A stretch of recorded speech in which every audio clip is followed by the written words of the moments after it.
We're talking about the difference between reputation and character.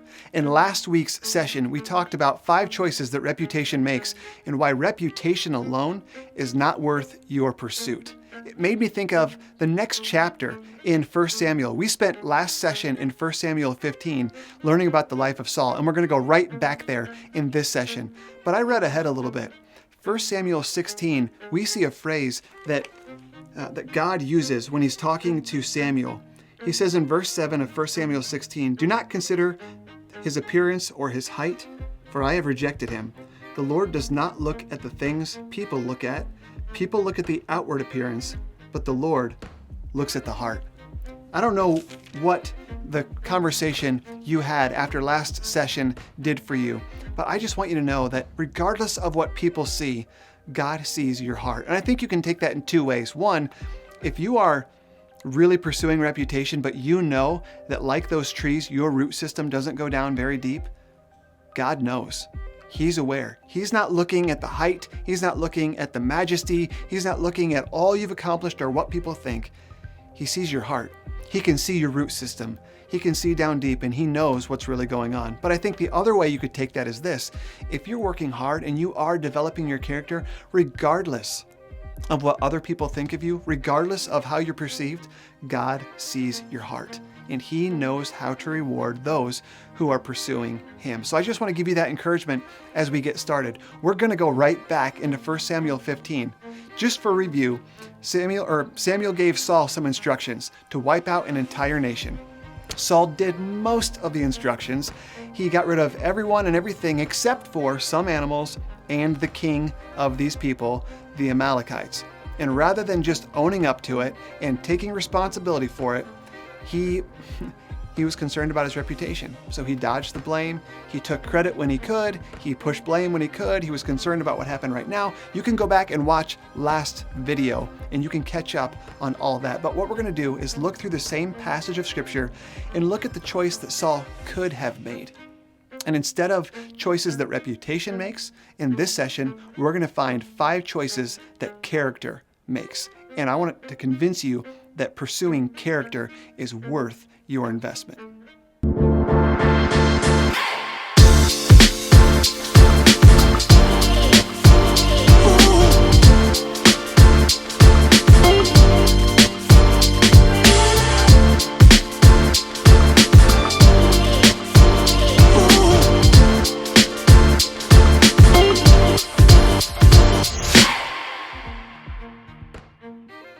So let's quickly run through this passage again. We're going to retrace the steps that we took in last session. So again, if you need to go back and watch last week's video, go ahead and do that. And then we're going to come back to this. 5 choices that character makes. So we're going to look at Saul and see what he could have done if he was someone who pursued character instead of reputation. So we started last week in verses 12 and 13, and we saw that reputation takes credit. But we're going to say this week, character gives credit. Verses 12 and 13. Early in the morning, Samuel got up and went to meet Saul, but he was told, "Saul has gone to Carmel. There he has set up a monument in his own honor and has turned and gone on down to Gilgal." Imagine what would have happened in this moment if instead of celebrating the victory, Saul sets up a monument for himself. He rewards the people. He praises the people. He reminds them of the instructions that God gave to them through Samuel and said, "Guys, we did it." Really, more importantly, you did it. You did it. One thing we know about war in this time, the king was highly protected. He was not normally leading the charge out in the heat of the battle. His soldiers were doing that. And if Saul would have just said, "You guys did amazing. You guys were awesome. You fully obeyed the Lord," how amazing would that have been? Character gives credit. Character wants to defer and give the attention to someone else and say, "Hey, listen, I know you're looking at me and praising me, but it was my teammates. It was my sister, my brother. Actually, that was my parents' decision." Anyone, but you can just give credit to the other people. If you're ever doing a group project, just praise the people who are working with you in your group project. Now, verses 14 and 15. Second choice that character makes. But Samuel said, "What then is this bleating of sheep in my ears? What is this lowing of cattle that I hear?" Saul answered, "The soldiers brought them from the Amalekites. They spared the best of the sheep and cattle to sacrifice to the Lord your God, but we totally destroyed the rest." Character accepts responsibility. Whereas someone who's concerned with reputation blames other people, someone of character accepts responsibility. Imagine how different this whole scene would have gone if when Samuel confronted Saul and said, I hear some animals. I thought you were supposed to completely destroy them. What if Saul had said, "You're exactly right, but I made the decision to keep some. Here's why. I recognize it was wrong, but don't blame the people for that. That was me. They just followed the instructions of their king." Someone of character accepts responsibility. And I think it's important to say this here too. Just because you're someone of character doesn't mean that you're always right and that you never mess up, that you never sin. If you're a person of character, even when you sin, as we all are prone to do, you take responsibility. You accept the responsibility for it and you don't push it off on someone else. And so in any situation you're in, if you're even partly to blame, then here's what I want to say to you. Own your entire part. If you're only 2% to blame in a problem, own your 2%. And if you're 98% to blame, own all 98%. Someone of character does that. Character not only gives credit where credit is due, character accepts responsibility. But that's not the only thing that character does. Look at verses 20 and 21. Saul says, "But I did obey the Lord. I went on the mission the Lord assigned me. I completely destroyed the Amalekites and brought back Agag their king. The soldiers took sheep and cattle from the plunder, the best of what was devoted to God, in order to sacrifice to the Lord your God at Gilgal." Here's another thing, another choice that character makes. Character follows through. Character follows through. Saul did not follow through because he was so concerned for his reputation. He ended up making excuses for why he didn't follow through. But someone of character follows through. They do the whole job. Even if no one would find out, if no one would know, someone of character follows through. Again, even at this point, if Saul had said, "Enough with reputation. I just want to be concerned about the character of my own heart. I didn't follow through. I didn't do it all. I messed up. I should have, but I didn't. I'm sorry. I need you to forgive me." The whole thing could have changed. But again, Saul was not a man concerned with character. He had shallow roots. He was concerned with reputation.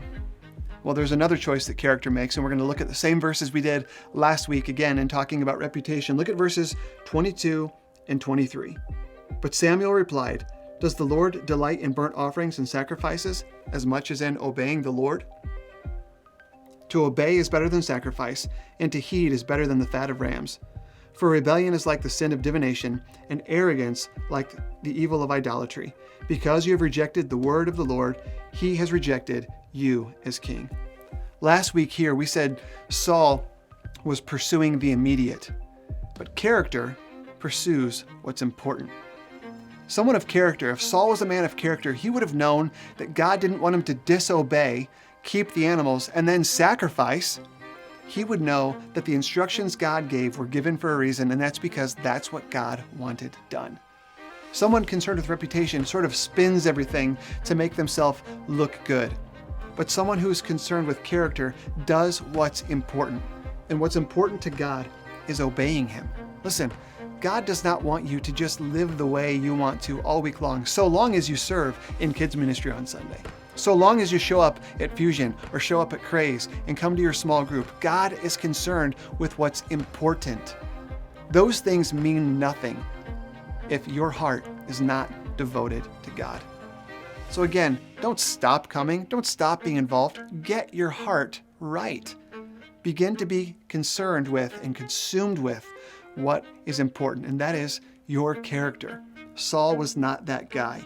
In verse 23 again, "Because you've rejected the word of the Lord, he has rejected you as king." Character was important enough to God that he was willing to dethrone a king because this king was not concerned with his character. He was simply concerned with his reputation. So again, this account goes from bad to worse, but we're going to look at the fifth choice that someone who's concerned with character makes, the fifth choice that character makes, as opposed to what reputation does. So look again at verse 28, 1 Samuel 15. Samuel said to him, "The Lord has torn the kingdom of Israel from you today and has given it to one of your neighbors, to one better than you. He who is the glory of Israel does not lie or change his mind, for he is not a human being that he should change his mind." Saul replied, "I have sinned, but please honor me before the elders of my people and before Israel. Come back with me so that I may worship the Lord your God." So Samuel went back with Saul, and Saul worshiped the Lord. Character concerns itself with substance. Whereas we said last time that reputation concerns itself with appearance, character is concerned with substance, what's really there. In this moment, Saul said, "I blew it, I get it, I know, but I want you to I need to look good in front of the people. I want you to come worship with me. Honor me before the people." Someone who's concerned with character says, "You know what? I blew it. And whatever it takes, I want to make this right. If it means I look like a fool in front of everyone, that's fine. I've earned that. I deserve it. I want to be a person of character. I want to concern myself with, like the trees, with my roots. I don't care how tall I grow. I don't care how much people notice me. I don't care what I've been able to accomplish. I want to be a person of substance, of character." Here's the amazing thing about character. Character remains when the crowds disappear. I want you to think about that for a second. When no one is around you, what are you like? What kind of choices do you make? What do you think about? What activities do you engage in? What relationships are you in? What are they like? Would you be comfortable with those choices that you make when you're all alone being known to everyone in your world? If not, there's a gap between your reputation and your character. And anytime you are comfortable doing something totally alone, but would be uncomfortable with people knowing about it, that is a gap, and that reveals to you your need to pursue character to a greater degree. Now again, 1 Samuel 16:7, we said, people look at the outward appearance, but God looks at the heart. Here's the beautiful news I have for you today. Jesus died for people who are consumed with reputation. He died for people who are lost in their sin. He died for people who don't give him a second thought. He has great compassion and great mercy, and he will forgive you should you ask him for forgiveness. If today you decide, I'm done, I don't want to be a person of great reputation and no character. I want to be a person of great character, of deep roots, regardless of my reputation. Then talk to your group, talk to your leader, talk to one of us. We want to help you. Imagine what Bridgewater, Fusion, and Grace could become if we decided together that we are going to be people of character and will let God take care of our reputation. It will not happen in our youth group. It will not happen in our church if it first doesn't happen in your heart and in mine.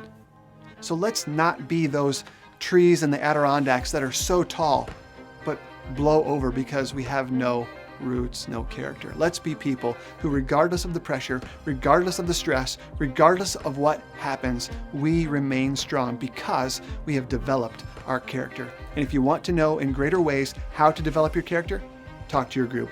We're here for you.